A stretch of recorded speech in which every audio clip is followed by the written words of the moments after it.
यह प्रेजेंटेशन उन कामकाजी लोगों के लिए है जो 30 से लेकर 50 साल की उम्र के बीच है, जिनको समझ में ही नहीं आ रहा कि आखिर क्यों ना चाहते हुए भी वो अपने पेरेंट्स से दूर हो रहे हैं और खुद को अपराधी समझ रहे हैं, जबकि वो अपराधी हैं ही नहीं, सारा परिस्थितियों का करा धरा है। अगर 60 प्लस वालों तक यह वीडियो पहुंचता है तो वो यह समझने में कामयाब हो जाएंगे कि आखिर बच्चे उनसे दूर क्यों भाग रहे हैं। अगर आप ये पूरा वीडियो देख लेते हैं तो मैं वादा करता हूं कि आप यह समझ सकेंगे कि ऐसी परिस्थितियां क्यों बन रही हैं। आप अपनी थोड़ी सी समझ से अपने जीवन को बदल सकते हैं। यह वीडियो आपका लाइफ चेंजिंग वीडियो होने वाला है। वही माता पिता जो अपने बच्चों की सारी ख्वाहिशों को पूरी करते हैं, उनकी एक खुशी के लिए अपने सारे जज्बातों को कुर्बान कर देते हैं, आखिर उन्हीं बच्चों की शादी होते ही या कामयाब होते ही ऐसी कौन सी समस्या आ जाती है कि माँ बाप अपने बच्चों में हजारों कमियां खोजने लगते हैं। वही बच्चा जिसके बिना जीने की कल्पना भी नहीं की जा सकती थी, अब उसी बच्चे से साल 2 साल बात ही नहीं हो पाती। इतना कौन बिजी है भाई? कोई इतना बिजी नहीं होता कि घर 2 मिनट भी बात ना कर सके, और ना ही कोई इतना गरीब है या फ़ोन कॉल इतनी महंगी है कि बात ही ना कर सके। समस्या समझ की है, समस्या स्पेस की है। वह स्पेस दिया ही नहीं जो स्पेस घर में मिलना चाहिए था, तो बच्चे ने वह स्पेस बाहर तलाश लिया। एक मज़ेदार कहानी सुनाता हूँ, किसी ने मेरे साथ शेयर की थी। एक मित्र जो एक एनएमसी बेंगलुरु में काम करते हैं, तो उन्होंने बताया कि वो जब छुट्टी पे आते थे तो वो कुछ वाइन की बॉटल्स अपने साथ ले आते थे कि छुट्टी के दौरान घर पे कभी कभार वो ले लेते थे। तो इसकी खबर उनके घर वालों को लग गई और उनके घर वालों ने उनसे वो बॉटल छुड़ा के डिस्पोज ऑफ कर दी या अपने पास रख ली। अब इससे उस बंदे का पीना बंद नहीं हुआ, उस बंदे ने बाहर पीना शुरू कर दिया। चलिए इस पॉइंट पे बात पे आएंगे। पूरे प्रेजेंटेशन में मैंने परिवार को 4 एज ग्रुप्स में बांटा है। पहला एज ग्रुप ए है, यह परिवार का 60 से लेके 80 साल वाला एज ग्रुप है, जो लगभग अपनी सेवाओं से रिटायर हो चुके हैं पर अपने खर्चों के लिए बच्चों के पास डिपेंड नहीं है। उनके पास पेंशन है या इतनी सेविंग्स है जिनसे अपना जीवन निर्वहन भली भांति कर सकते हैं। निश्चित तौर पर इन्होंने अपना जीवन बड़े ही अनुशासन और बचत के साथ जिया होगा, जिससे वह इस उम्र तक पहुंचे और आर्थिक तौर पर किसी के ऊपर डिपेंड नहीं है। दूसरा ग्रुप है बी, यह 30 से 50 साल वाला एज ग्रुप है। इस प्रेजेंटेशन में मैंने इसी ग्रुप को आधार पर रखा है और इसी की बात करूंगा। यही ग्रुप है जो पैसा कमाता है, घर चलाता है, सभी की बातें सुनता है, बॉस की सुनता है, अपने पार्टनर की सुनता है, बच्चों की सुनता है, माता पिता की सुनता है। अगर वह किसी की नहीं सुनता है तो वह अपनी नहीं सुनता है। इसमें सुनता या सुनती दोनों ही हो सकते हैं। तीसरा ग्रुप है सी, यह 12 साल से 30 साल वाला एज ग्रुप है। इनके जीवन में हजारों समस्याएं हैं, ना ये बच्चा है ना बड़ा है, इनकी कोई नहीं सुनता, कोई भी इनको ज्ञान देकर चला जाता है। मैं भी इस प्रेजेंटेशन में इनकी बात नहीं करूंगा। चौथा ग्रुप है डी, इसमें छोटे बच्चे हैं जो 12 साल से कम उम्र के हैं, जो जीवन के मजे ले रहे हैं। हम बात कर रहे हैं 30 से 50 साल वाले एज ग्रुप वाले लोगों की, उनके जीवन के द्वंद्व की, उनके जीवन के समस्याओं की, और बात करेंगे कि कैसे उनके माता पिता उनके जीवन की समस्याओं को कम करने के बजाय लगातार बढ़ाते रहते हैं। इस प्रेजेंटेशन में ग्रुप ए के वह लोग शामिल नहीं हैं जो अपने खर्चे के लिए बच्चों पर डिपेंड नहीं है, और ग्रुप बी के वह लोग भी शामिल नहीं हैं जिनके पास कमाई का कोई ठोस साधन नहीं है और अपने जीवन यापन के लिए, अपने खर्चे के लिए माँ बाप पर डिपेंड है। क्योंकि दोनों के पास ऑप्शन ही नहीं है, इसलिए दोनों को एडजस्ट करना सीखना ही पड़ता है। वो ये सीख चुके होते हैं। अब उनके जीवन में ना तो ज्यादा आत्मसम्मान है, क्योंकि आत्मसम्मान नहीं है तो कलेश भी नहीं है। यह सब घमंड का खेल है, ईगो का खेल है, आउटडेटेड सिद्धांतों का खेल है। अगर एक बार दिल पर हाथ रखकर अकेले में आप खुद से पूछ लें कि वास्तव में आपके लिए आपका बच्चा ज्यादा जरूरी है या ईगो, तो आपकी आधी समस्या सॉल्व हो जाएगी। उम्र के साथ साथ इंसान बहुत सी चीजें कमाता है, पर उसके साथ कमाता है नेगेटिविटी, और वही नेगेटिविटी किसी रद्दी न्यूज़पेपर की तरह गड्डी बनते बनते एक बड़ा बंच बन जाता है, और वही नेगेटिविटी बच्चों का जीना दूभर कर देती है। जबकि आपके 35 से 40 साल या 50 साल के बच्चे को स्नेह की जरूरत होती है। वह भी आपसे प्यार चाहता है, आपसे मिलना चाहता है, आपके पास बैठना चाहता है, आपके साथ हंसी मजाक करना चाहता है, पर नहीं कर पाता, क्योंकि आप अपने सिद्धांतों की जिद से ज्यादा प्रेम करते हैं, और इसी सिद्धांत और जिद के साथ आप जीना चाहते हैं और इसी के साथ आप मरना चाहते हैं। तो आपके बच्चे आपके साथ हो ना हो, आपकी जिद आपके साथ हो, यह आपकी जिद होती है। अगर बहू 8 बजे तक सोकर नहीं उठी, बच्चा रात में 8 बजे तक घर नहीं आया, अगर कहीं दो चार दोस्तों को घर ले आया या कुछ नशा कर लिया, आपको हर चीज से समस्या है। आप पेरेंट्स नहीं, आप तो रिंग मास्टर बन जाते हैं। आप सोचते हैं जरूरत पड़ने पर आपने कुछ पैसे की हेल्प कर दी तो आपका काम खत्म हो गया। भाई, उसे भी तो भावनात्मक सपोर्ट की जरूरत है, वह कोई मशीन तो नहीं है। क्यों आप उसे ऐसा व्यवहार नहीं करते जो वह बाहर तलाश रहा है? मेरी बातें आपको निश्चित ही बुरी लग रही होंगी, पर जब भी बुरी लगे तो एक सवाल खुद से जरूर पूछ लीजिएगा कि मेरे लिए मेरी जीत, मेरा घमंड, मेरा समाज या मेरा बेटा या बेटी ज्यादा महत्वपूर्ण है? अब आप सोचते होंगे कि मैंने पूरे जीवन भर के अनुभव में यह सीखा, वह मैं अपने बच्चों को तो बताऊंगा ही, सिखाऊंगा ही। आपको ऐसा लगता है कि यह सही है, यह गलत है, तो यह जरूरी नहीं है। आपको जो लगता है वही सही हो सकता है आपको जो लगता है वह पूरी तरीके से गलत हो। आपको लगता हो कि धीरेन्द्र शास्त्री के चरणों में जाकर ही आपके जीवन की सारी समस्याएं सॉल्व हो सकती हैं, तो कोई जरूरी नहीं है कि वह फार्मूला आपके बच्चे पर भी लागू हो और सही भी हो, यह कोई जरूरी नहीं है। यह आपकी सिखलाई, आपके ज्ञान, आपके लालन पालन, आपके पोषण का प्रोडक्ट है। आप जिस माहौल में पैदा हुए थे उस समय ना इंटरनेट था, ना मोबाइल था, ना मोटरसाइकिल थी, ना एसी था और ना ही इतना कंपटीशन था। 50-60 के दशक में भारत की आबादी 70-80 करोड़ हुआ करती थी। आज आबादी 150 करोड़ पार है, जबकि नौकरियां पहले से कम हुई हैं। आपके जुमले सही हैं, आपने बड़े मुश्किल से नौकरी पाई, बड़े मुश्किल से परिवार का पालन किया, बिल्कुल सही है। पर यह मान लीजिए कि आपके बच्चे अपना जीवन यापन आपसे भी कठिन परिस्थितियों में कर रहे हैं। क्या आपने अपने बच्चों का लालन पालन उन्हीं परिस्थितियों में किया है जैसा अभी आपके बच्चे कर रहे हैं? अगर नहीं तो फिर क्यों आप अपने जैसा अपने बच्चों को बनाना चाहते हैं? वह जैसा है उसे वैसा ही रहने दें। आप कुछ नहीं कर सकते, मैं गारंटी देता हूं, आप कुछ नहीं कर सकते। अगर आपने अपने 30 साल से लेकर 40-50 साल के बच्चे के जीवन में ज्यादा पाबंदी, ज्यादा रोक टोक लगाते हैं तो आप अपने ही पैर में कुल्हाड़ी मार रहे हैं। नौकरी चाकरी लगने तक, शादी होने तक आपने जो सिखाना था सिखा दिया, जो कैरेक्टर बिल्ड करना था कर दिया, अब उसे बख्श दीजिए। अगर आप उसे बाथरूम में सिगरेट नहीं पीने देंगे तो बाजार में जाकर पिएगा। अब आप बेडरूम में उसे वाइन नहीं लेने देंगे तो बाहर जाकर लेगा। ये अब उसका जो कैरेक्टर बिल्ड हो गया है। पहले शांति के साथ घर में पी रहा था, अब अनजान लोगों के साथ पिएगा। चॉइस आपकी है।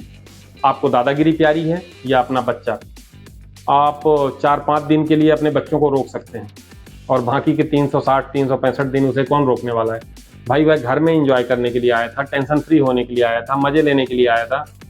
नौकरी में हो सकता है उसे उतनी छूट नहीं मिल रही हो, वह सब नहीं कर पा रहा हो, ये जिसे सो कॉल्ड एंजॉयमेंट कहते हैं।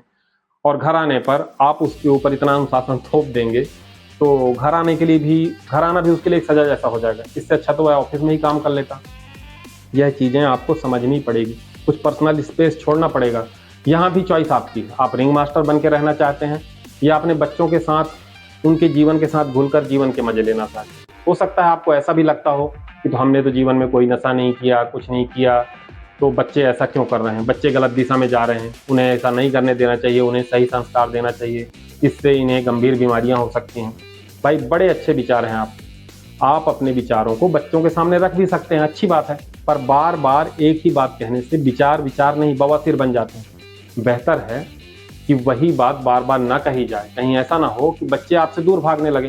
भाई, आपने नहीं किया, वह सब गलत काम था, तो भगवान करे आप 135 साल जिए, अपने बच्चों को 60-70 साल ही जी लेने दें।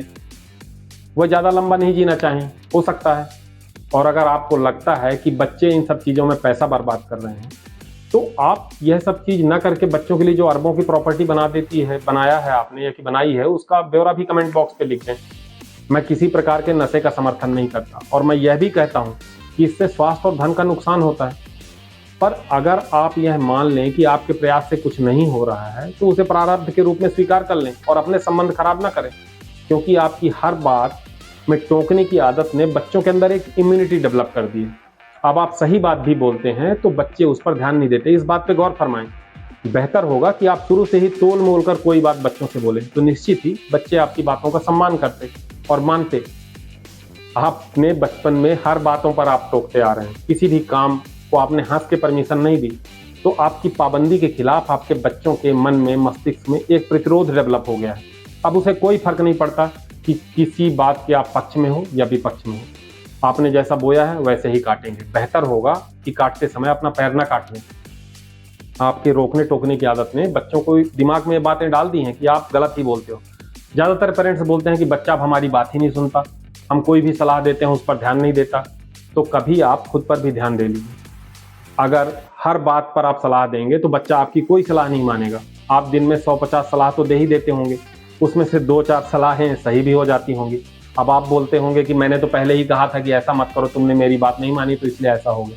अरे महोदय जी, 100 में से 4 बातें अगर सही भी हो गई तो उन 96 बातों का क्या हुआ जो फर्जी निकल गई? उनके लिए कौन जिम्मेदार है? अगर बच्चा आपकी पूरी बातें मानने लगे तो मैं गारंटी देता हूं कि वो बच्चा जिंदगी में कुछ नहीं कर पाएगा। बच्चे सिर्फ उन्हीं पेरेंट्स की बात मानते हैं जो पेरेंट्स हर बात पर सलाह नहीं देते, बच्चों को खुद निर्णय लेने की आज़ादी देते हैं और बहुत ज़रूरी होने पर ही सलाह देते हैं। वह आपकी सलाह को इस तरीके से संजोकर रखते हैं जिस तरीके से आप देते हो। जैसे आपकी सलाह बहुत महंगी हो, अगर आप अपनी सलाह फुटकर के भाव बांटते रहेंगे तो बच्चा भी आपकी सलाह को फुटकर के भाव ही लेगा। कामकाजी आयु वर्ग की अपनी अलग समस्याएं होती हैं, वो भी इंसान है, वो सबकी मुरादें पूरी करते करते खुद को भूल जाते हैं और हजारों तरह की बीमारियों के शिकार हो जाते हैं। पेरेंट्स और बच्चों की ख्वाहिशें पूरी होती ही नहीं है। किसी को टाइम चाहिए, किसी को सम्मान चाहिए, किसी को पैसा चाहिए, पर ये सब चीज़ों का कोई समुद्र नहीं होता। कहीं एक जगह ज़्यादा करोगे तो कहीं ना कहीं कम हो जाता है और मैनेज करते करते ज़िंदगी नरक हो जाती है। वह अपने काम के लिए घर से निकलता है या निकलती है, समय से पहुंचने का प्रेशर उस पर हमेशा होता है। वहाँ अपना काम करते हैं, जिस काम के एवज में उन्हें वेतन मिलता है, उस काम में उन्हें क्या परेशानी हुई, आने जाने में क्या परेशानी होती है, वह शेयर करना भी पसंद नहीं करते। फिर वह घर आते हैं और आज का सभ्य समाज आशा करता है कि घर आने के बाद भी घर के कामों में हाथ बटाएं, बच्चों को पढ़ाएं, होमवर्क करवाएं। ये सब चीज़ें भी पेरेंट्स के ऊपर दबाव होता है। इन सबके बीच उसकी एक बड़ी परेशानी होती है कि उन पेरेंट्स के पेरेंट्स उनसे खुश नहीं है, तो पेरेंट्स नहीं फूफा जी बनकर बैठे हुए होते हैं। ज़्यादातर मिडिल क्लास के पेरेंट्स जिनका जन्म आज़ादी के बाद यानी 1950s के आसपास हुआ है, यह वही ग्रुप है जिसने ना अपने ज़िंदगी में अपने माँ बाप की सुनी और ना अपने बच्चों की सुनते हैं, सभी को दबाने में लगे हैं। अब चूंकि बच्चे बड़े हो गए हैं, उनके ऊपर डंडे तो चला नहीं सकते, तो ये मुंह फुलाकर अपना गुस्सा व्यक्त करते हैं। कभी बच्चों को समझने की कोशिश ही नहीं करते और समझ भी नहीं सकते। इसी को तो जनरेशन गैप कहा जाता है। कुछ हाईली एजुकेटेड पेरेंट्स जो बच्चों के साथ चलते हैं, वह अपने बच्चों के हालात, उनकी मनोदशा का आकलन भली भांति कर पाते हैं और बच्चों के कदम से कदम मिलाकर साथ चलते हैं। बच्चे भी ऐसे पेरेंट्स की छाया में रहने के लिए लालायित रहते हैं। अब हमारी हिंदुस्तानी संस्कृति ऐसी है जिसमें माँ बाप ने जो बोल दिया वही अंतिम सत्य होता है। अगर उसकी अनुपालना में 1% की भी कोताही हुई तो मुंह फुला लिया जाता है। पिता ने कह दिया वनवास चले जाओ तो वनवास चले जाओ। पिता ने कह दिया कि मैं आराम कर रहा हूँ, तुम जाकर युद्ध लड़ो, मर भी जाओ तो कोई बात नहीं, तो भाई जाओ और युद्ध लड़ो। एक मर गए तो दूसरे बच्चे को भेज दिया, फिर वह भी युद्ध लड़े, मर भी जाए तो कोई बात नहीं। यही तो धार्मिक सीरियल्स में दिखाया जाता है और यही सब देख देख कर जो जनरेशन बड़ी हुई है उसके दिमाग में सब बातें भर गई हैं। वह बच्चों से भी ऐसे ही आज्ञाकारी वर्ग की अपेक्षा करता है, पर दोनों ही परिस्थितियों में अंतर है। पौराणिक कथाओं के हिसाब से जो बाप होता है वो राजा होता है, जागीरदार होता है, उसकी कमाई को ही बच्चों को भोगना है, इसलिए बच्चे लड़ मर जाने को तैयार हैं क्योंकि उन्हें करोड़ों की जायदाद या खानदानी राजशाही मिल रही होती है। पर आज का बच्चा सेल्फ एम्प्लॉयड है, सेल्फ डिपेंडेंट है, अपने दम पे नौकरी कर रहा है, अपने जीवन के खतरे खुद उठा रहा है। अब आप चाहो कि आपका बच्चा भी मेघनाथ की तरह आपका आदेश माने और जाकर शहीद हो जाए, तो यह मुझे कहीं से संभव नहीं लगता। उसकी भी अपनी मैरिड लाइफ है, शादीशुदा हो ना हो सकता है उसकी गर्लफ्रेंड हो, उसका अपना जीवन है। ईश्वर ने उसे पूर्णतः एक अलग अस्तित्व दिया है जिसमें किसी अन्य व्यक्ति का कोई अधिकार नहीं है। हो सकता है किसी को मिर्ची लग रही हो कि हमारी तो कोई संबंध नहीं थे, हम तो शादीशुदा जिंदगी में भी अपनी बीवी को या अपने पति को ज़्यादा स्थान नहीं दिया और ये बच्चे ज़्यादा टाइम दे रहे हैं अपने परिवार को, हमें नहीं दे रहे, तो आपकी समस्या है। सबने अपने समय में अपना रंग दिखाया हुआ होता है। यह बात अलग है कि कोई अपनी कमी नहीं बताता। सच्चाई यह भी है कि जिनके 4 या 6 लड़के होते हैं उनमें भी झगड़ा होता है कि माँ 2 महीने हमारे पास रह ली तो कोई दूसरा ले जाए। फिर 6 औलाद पैदा करने के बाद भी कोई अपने माँ बाप को साथ नहीं रख पा रहे होते हैं और बच्चों से अपेक्षा करते हैं कि वो मेघनाद या श्रवण कुमार जैसा हो। अब आप चाहते हैं कि बच्चा आपको डिग्निटी के साथ रखे तो आपको शुरू से वैसा बिहेवियर करना पड़ेगा। और सबसे महत्वपूर्ण बात यह है कि जब बच्चा पैदा होता है तो वह आपसे अनुरोध करके पैदा नहीं होता कि प्लीज़ मैं पैदा होना चाहता हूँ, मुझे धरती पे ले आओ, मैं नौकरी करूँगा, फिर यूपीएससी की तैयारी करूँगा, फिर आपकी पसंद से जाति ऊंच नीच देखकर शादी करूँगा और फिर आपकी हर बात मानूंगा। आप अपने सुख के लिए बच्चा पैदा करते हैं, बच्चों को एक पेट की तरह प्यार करते हैं, उसे खिलाते हैं, नहलाते हैं, समाज में भी आपको सम्मान मिलता है। नहीं तो हर रिश्तेदार आपसे यही पूछता कि बच्चा नहीं किया अभी तक। आप अपने व्यक्तिगत और सामाजिक सुख के हिसाब से बच्चे पाते हो। इतना ही क्यों, आपके दिमाग में यह भी विचार चल रहा होता है कि जब हम बड़े हो जाएंगे तो हमारी सेवा करेगा। पर यह सिर्फ मनुष्य में ही संभव है। यही मनुष्य ही एक ऐसी प्रजाति है जिसमें इस बात की अपेक्षा की जाती है कि जब बच्चा वयस्क हो जाए, अपने पैरों पर खड़ा हो जाए, कमाने लायक हो जाए, तब भी वह अपने माता पिता की गुलामी करे। बाकी किसी भी प्रजाति में जब पक्षी उड़ने लायक हो जाते हैं, एक बार निकल जाते हैं, तो फिर शायद ही वापस लौटकर अपने घोंसले में आते हैं। पर हमारी सिखलाई ही ऐसी है, हमारे धार्मिक ग्रंथ ही इस हिसाब से बनाए गए हैं जो हमें सिखलाते हैं कि हमने भले ही अपने माँ बाप को कभी एक गिलास पानी न दिया हो, पर बच्चों से पूर्ण सम्मान की अपेक्षा रखना हमारा जन्म सिद्ध अधिकार है। साहब, मैं बिल्कुल नहीं बोलता कि आप अपने टीनेज बच्चे को कुछ भी ना बोलो, उसकी तैयारी या कि संघर्षरत बच्चे को कोई भी टिप्स ना दो, उस पर नजर ना रखो, उसके लिए उसकी पढ़ाई में कोई सहयोग मार्गदर्शन ना रखो। क्योंकि 12 से लेकर 30 साल की उम्र में बच्चा खुद को समझदार तो समझने लगता है, पर इतना समझदार नहीं होता कि वह खुद के लिए सही डिसीजन ले सके। तो यहाँ पर कहीं कहीं पर अभिभावकों की दखलंदाजी भी जरूरी है। पर जब बच्चा एक बार सेटल हो गया, अपने काम धाम में लग गया, शादी हो गई, आप जितना कमाते थे उससे बच्चा ज़्यादा कमाने लगा, तो उसे अपना जीवन जी लेने दो। आपने पूरे जीवन स्कूटर चलाई, आपका बच्चा पायलट है, फिर भी आप उसको प्लेन उड़ाना सिखा रहे हैं। यह कोई ज्ञान नहीं है, यह तो सरासर अलग ही लेवल की महानता है। कोई मानने को तैयार ही नहीं होता कि ग्रुप ए में जो है वो अपनी जिद पर अड़ा है कि गाड़ी तो तेरा भाई चलाएगा। भाई ऐसा नहीं होता। पर भाई पेरेंट्स खुश क्यों नहीं है? संवादहीनता एक बड़ा इशू है। कई बार माता पिता अपने बच्चों के साथ खुले संवाद नहीं करते या कि कमी रखते हैं। वो बच्चों की समस्याओं, इच्छाओं, चिंताओं को समझने की कोशिश ही नहीं करते। यह संचार की कमी बच्चों को पेरेंट्स से दूर करती है। भावनात्मक रूप से बच्चे अपने पेरेंट्स से जुड़ नहीं पाते। इसलिए बेहतर होगा कि बात जरूर होनी चाहिए। एक है पारंपरिक सोच और कठोर अनुशासन। कई माता पिता अपने बच्चों के साथ पारंपरिक मूल्यों और अनुशासन को लेकर बहुत सख्त रहते हैं। वो चाहते हैं कि बच्चे उनकी हर बात का पालन करें। छोटी छोटी बात पर उनका ईगो हर्ट हो जाता है। उनके द्वारा निर्धारित नियमों का सख्ती से पालन करें। इससे बच्चों में विद्रोह की भावना उत्पन्न हो सकती है और वो स्वतंत्रता की तलाश में अपने माँ बाप से धीरे धीरे दूर होते जाते हैं। कई माता पिता ज़्यादा अपेक्षाएं रखते हैं। भारतीय माता पिता अक्सर अपने बच्चों से चाहते हैं कि वो शिक्षा, करियर, सामाजिक प्रतिष्ठा के मामले में हो, तो बच्चों पर हमेशा मानसिक दबाव बना के रखते हैं। और जब बच्चे उन चीज़ों को पूरा नहीं कर पाते तो दोनों के बीच में एक दीवार सी खड़ी हो जाती है और ऐसा लगता है कि माता पिता की उम्मीदों पर वो खरे नहीं उतर पा रहे हैं। तो ऐसे में बच्चे धीरे धीरे पेरेंट्स से दूरी बनाने लगते हैं। आगे होता यह है कि एक बच्चों को ऐसा लगता है कि उनको भावनात्मक समर्थन की कमी मिल रही है। माता पिता कभी कभी अपने बच्चों की भावनात्मक जरूरतों को समझने में असफल हो जाते हैं। विशेष रूप से यह तब होता है जब वह अपने कैरियर या घरेलू जिम्मेदारियों में अधिक व्यस्त रहने लगते हैं। बच्चों को यह महसूस होता है कि उनकी भावनात्मक समस्याओं को कोई नहीं समझ रहा है। नीचे वाले भी नहीं समझ रहे हैं और ऊपर वाले भी नहीं समझ रहे हैं। तो इससे जो ये 30 से 50 वाला ग्रुप है अपने को अकेला महसूस करने लगता है और पेरेंट्स से दूर भागने लगता है। बदलते समय के साथ तालमेल में कमी बढ़ती जा रही है। समय के साथ साथ सामाजिक और सांस्कृतिक बदलाव हुए हैं, लेकिन कुछ माता पिता इन बदलावों को बिल्कुल स्वीकार नहीं करना चाहते। वह अपने ही विचारों और परंपराओं पर बिल्कुल अडिग रहते हैं, जबकि उनके बच्चे आधुनिक सोच और जीवन शैली में पले और बड़े होते हैं। इस तालमेल की कमी को ही जनरेशन गैप कहा जाता है और जैसे जैसे ये अंतर बढ़ता जाता है बच्चे माँ बाप से दूर होते जाते हैं। आप बच्चे को पढ़ाते हैं कॉन्वेंट में, क्रिश्चियन मिशनरी स्कूल्स में और आशा करते हैं कि धरती को सांप के ऊपर रखी हुई है, ऐसा आपका बच्चा मान ले, इतना आज्ञाकारी हो। तो भाई बच्चा नहीं मानेगा, बच्चा विद्रोह करेगा। अगर बच्चा आत्मनिर्भर है तो वो व्यक्तिगत स्पेस की मांग करेगा।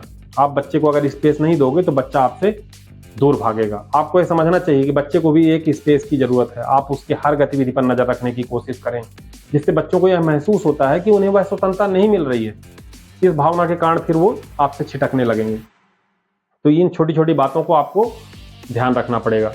अगर इन सब चीज़ों को आप ध्यान रखते हैं तो जो ये एक पारिवारिक तौर पे जो छोटी छोटी समस्याएं आती हैं, एक कामकाजी व्यक्ति कैरियर की चुनौतियां उसके पास अलग रहती हैं, तनाव से जूझते रहते हैं। वो हमेशा उसको लगता है कि ऑफिस में मुझे टेंशन है, घर में मुझे टेंशन है, और फिर उसके बाद पेरेंट्स भी अलग तरीके से मुंह फुलाए रहते हैं। तो खासकर इस अवस्था में जब पेरेंट्स वृद्धावस्था में पहुंचते हैं तो थोड़ा सा समाज का परिचय देकर उन्हें बच्चे को भावनात्मक रूप से अपनाना चाहिए। कई बार ऐसा होता है कि पति या पत्नी के साथ भी बहुत अच्छा रिलेशन नहीं होता आजकल के समाज में, ऐसा ऐसा भी चलन आ रहा है। इसमें भी एक टेंशन की स्थिति रहती है, उसके बाद पेरेंट्स भी ऊपर से टेंशन डालते हैं, तो बच्चों के पागल होने की स्थिति आ जाती है। कई बार पेरेंट्स ज़रूरत के समय बच्चों को हेल्प नहीं करते और थोड़ा बहुत हेल्प किए तो बहुत ज़्यादा एहसान जताने लगते हैं। भाई ऐसा नहीं है, अगर आपकी क्षमता है तो ज़रूर बच्चों को हेल्प करना चाहिए, क्योंकि कोई आपके मरने का इंतजार ना करे। हर समय दिमाग नहीं लगाना चाहिए, या कि बच्चों की परीक्षा नहीं लेना चाहिए कि हर समय उसको टेस्ट ही लेते रहेंगे बच्चों का कि करता है कि नहीं करता। अरे उसको अपना समझिए, जब आपका बच्चा है तो किस लिए टेस्ट लेना। माता पिता का व्यवहार और दृष्टिकोण बच्चों के साथ उनके संबंधों में महत्वपूर्ण भूमिका निभाता है। अगर माता पिता अपने बच्चों की भावनाओं, इच्छाओं और ज़रूरतों को समझने की कोशिश करें, उनके साथ खुले संवाद में लगे रहें और समय के साथ साथ खुद भी बदलने को तैयार रहें, तो इस दूरी को कम किया जा सकता है। परिवार के सदस्यों के बीच आपसी समझ, सम्मान, सहयोग से ही एक स्वस्थ और सशक्त संबंध स्थापित किया जा सकता है। मैं कुछ फाइनल टिप्स बताना चाहूँगा कि 11 साल से 16 साल तक के बच्चे को जैसे उसके दोस्त के बारे में कुछ ना बुरा भला ना बोलें, दोस्तों को घर आने से मना ना करें और जो उसके फ्रेंड्स आते हैं उनकी भी इज्जत करें। दूसरों के घर जाकर वो भी इज्जत पाना चाहता है। पड़ोसी के बच्चे ने एग्जाम में कितना नंबर पाया, क्या कमाल कर रहा है, इससे कभी ना बोलें। इस तुलना से बच्चे के मन में नेगेटिविटी आती है, जैसे आपने उसको कुएं में ढकेल दिया हो, इस तरह से वो महसूस करता है। बच्चों को भी थोड़ी प्राइवेसी देना शुरू करें, उनके अहम मुद्दों पर उनसे बात करें, जहाँ तक बात करनी है वो जरूर बात करें। अगर बच्चा 17 से 30 साल तक का है तो उसका भी कोई दोस्त हो सकता है, उसकी भी थोड़ी बहुत लाइफ होगी, मैच्योरिटी होगी, उसमें भी हार्मोनल चेंजेस आ रहे हैं, उसमें भी बायोलॉजिकल चेंजेस हैं, तो उन चीज़ों को आपको स्वीकारना चाहिए। युवा चाहते हैं कि उनकी ज़िंदगी के छोटे छोटे मुद्दों को बड़ा मुद्दा ना बनाया जाए। उन्हें भी कुछ पैसे की ज़रूरत होती है, उन्हें पैसा दें, छोटी छोटी चीज़ों का हिसाब ना लें, नहीं तो वो आपसे झूठ बोलना शुरू कर देगा। अब बच्चे के कमरे से अगर आधी रात को फ़ोन की आवाज़ आ रही है तो उसे कान लगा कर ना सुने, उससे कोई फ़ायदा नहीं होगा, उससे आपको नुकसान ही होना है। उसे भी कुछ प्राइवेसी दें, बात बात में शादी के लिए ना बोलें कि शर्मा जी की बेटी ने ये कर लिया, वो वहाँ सेटल हो गई, तुम कुछ नहीं कर पा रहे हो, सड़े से कॉलेज में पढ़े हो। उसे खुद को जानने का मौका दें। अरे सरकार भी बच्चों को पैसे बांट रही है पढ़ने के लिए, लिखने के लिए, अगर आप अपने बच्चों के लिए कुछ कर ही दे रहे हैं तो इसमें इतना एहसान जताने की ज़रूरत नहीं है। कई बार ऐसा होता है कि जो बच्चा बड़ा हो जाता है तो पिता बच्चे से बात नहीं करते, माँ के थ्रू बात करते हैं और माँ को दुभसिया बनाकर रखते हैं, तो इससे पिता पुत्र के बीच में दूरियां बढ़ती हैं। पिता को डायरेक्ट अपने बच्चे से बात करना चाहिए, उसके दोस्त की तरह बात करना चाहिए। आप जितना ज़्यादा संवाद अपने बच्चे से, अपनी बच्ची से करेंगे तो बच्चा बाहर उतना मिंगल होने की बजाय परिवार में आपसे ज़्यादा इन्वॉल्व रहेगा तो बेहतर होगा, क्योंकि अगर आप स्पेस नहीं दोगे तो बाहर दुनिया खड़ी हुई है।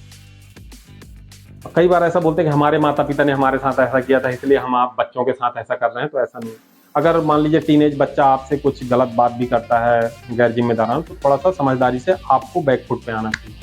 ज़्यादातर माता पिता अनजाने में ही बद्दुआ देने लगते हैं कि भगवान करे तेरे साथ भी ऐसा हो, तुमने हमारे साथ ऐसा किया है तो ऐसा हो। इन सब चीज़ों को अवॉइड करना चाहिए। समझदार माता पिता कभी गलती से भी अपनी नालायक औलाद को भी गलत शब्द नहीं बोलते, क्योंकि अच्छी बातें सभी भूल जाते हैं पर बुरी बातें कोई नहीं भूलता है, ये इंसान की फितरत है। आप इन चीज़ों को ध्यान रखेंगे तो बेहतर ही होगा। एक पिता के लिए इससे अच्छी खबर क्या होगी कि उसका बेटा उससे भी आगे निकल गया है। अगर आपके बच्चे के पास सब कुछ है तो फिर आपको तो और ज़्यादा गौरवान्वित होना चाहिए। तो मैं अपेक्षा करता हूँ कि मेरी बातें आपको समझ में आई होंगी और तीनों आयु वर्ग के बारे में मैंने बात की। इसमें अगर मुझसे कुछ गलती हुई हो तो मैं आपसे क्षमा चाहता हूँ, और अगर आपको इसमें कोई भी अच्छी बात या बुरी बात लगी हो तो प्लीज़ कमेंट में ज़रूर बताएं। जिन्हें ये प्रेजेंटेशन अच्छा लगा लाइक ज़रूर करें, और जिन्हें अच्छा नहीं लगा डिसलाइक ज़रूर करें, क्योंकि मैं अपने अगले प्रेजेंटेशन में उन चीज़ों का सुधार कर सकूँगा। और आपके जो भी सुझाव हैं तो उसे कमेंट बॉक्स में ज़रूर बताएं, मैं उसे अपने अगले प्रेजेंटेशन में शामिल करूँगा। जय हिंद।